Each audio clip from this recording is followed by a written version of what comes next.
Hello, I am Matthew Genslinger, pastor at the New Church of Concord, and I'm here to tell you a little bit about what we talked about in church this last Sunday. So last Sunday, we read one of the miracles that the Lord performed while he was in this world. And in this story, the Lord was in a city called Jerusalem. And in Jerusalem, there was a pool called the Pool of Bethesda. And many people who were sick or had some other kind of physical ailments would regularly gather around this pool. Why? Well, because there was something very special about this pool. Every once in a while, an angel would come, and it says that this angel would trouble the waters of this pool, which means that this angel would stir up the waters of this pool. And after this happened, whoever got into this pool first would be healed of their sickness or their physical ailment. So it was kind of like a race to get into the pool first. When the angel stirred up those waters, whoever got in first would be healed of their sickness. Now, in the story we read on Sunday, the Lord visited this pool. And he saw a man who had been lying by this pool with a sickness for 38 years. 38 years, that's a long time. So as I read this story for you, listen carefully to what the Lord told this man to do. All right, so this miracle is given to us in the Gospel of John, chapter 5. Now, after these things, there was a feast of the Jews, and Jesus went up to Jerusalem. And there is in Jerusalem at the sheep market a pool, which is called in Hebrew Bethesda, having 5 porches. Now, in these sat down a multitude of many of the sick, of the blind, of the lame, and those withered, waiting for the moving of the waters. For an angel at a set time went down into the pool and disturbed the water. Whoever then first stepped in after the disturbance of the water was made well of whatever disease he had. Now there was a certain man there who had a sickness for 38 years. Jesus, seeing him sitting down and knowing that he had already been there for much time, said to him, "Do you want to be made well?" The sick man answered him, "Lord, I have no man when the water is disturbed to put me into the pool.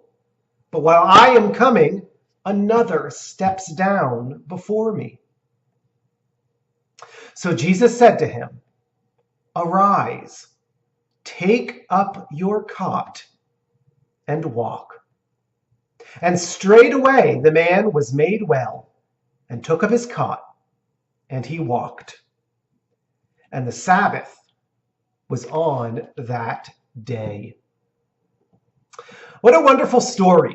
So again, when the Lord saw this man, he first asked him if he wanted to be made well.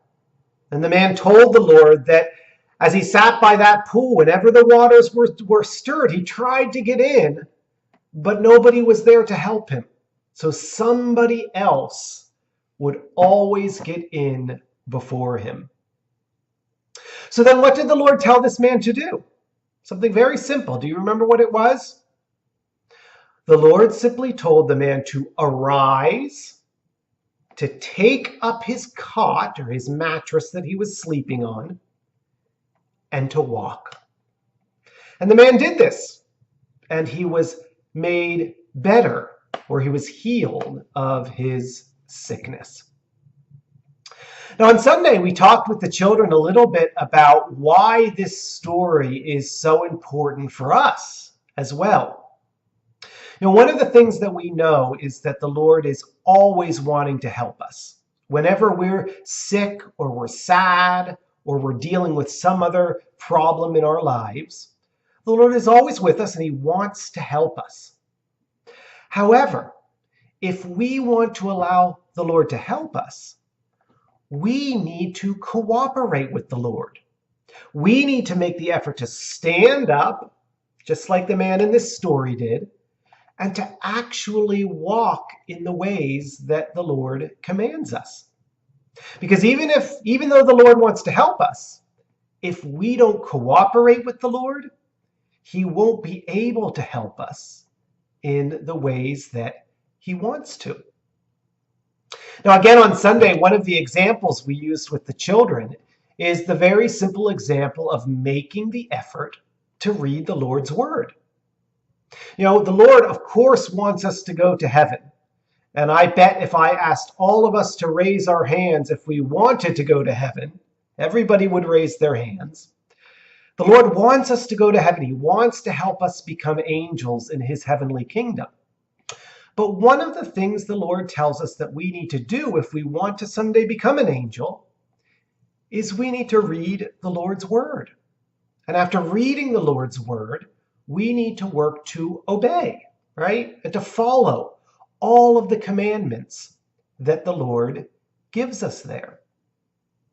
So, even though I could say that, yes, I want to go to heaven, and yes, I want to someday become an angel in the Lord's heavenly kingdom, what if instead of reading the Lord's Word, I just lay down all day in my bed and never even read the Lord's Word once, or never made the effort to obey and to follow the commandments that the Lord gives me in his Word? Well, if I did that, would the Lord be able to really help me go to heaven? Probably not. Instead, we need to stand up, just like the man in this story did. We need to make the effort to read the Lord's Word. We need to make the effort to walk in the ways that the Lord commands us. We need to cooperate with the Lord. And then he will be able to lead us to a place in his heavenly kingdom where we can become angels and where he will be able to bless us and make us happy forever. Okay? And this is true with every single thing the Lord tells us to do. And whenever we have a problem, whenever we're suffering, whenever we're sad, yes, the Lord wants to help us, but we need to cooperate with the Lord in order to benefit from his help. All right? So I hope you enjoyed this story. It's one of my favorite miracles that the Lord performed in the Word. You can go ahead and read it on your own if you want. It's in the Gospel of John, chapter 5. And I look forward to talking to you next week about another story from the Lord's Word.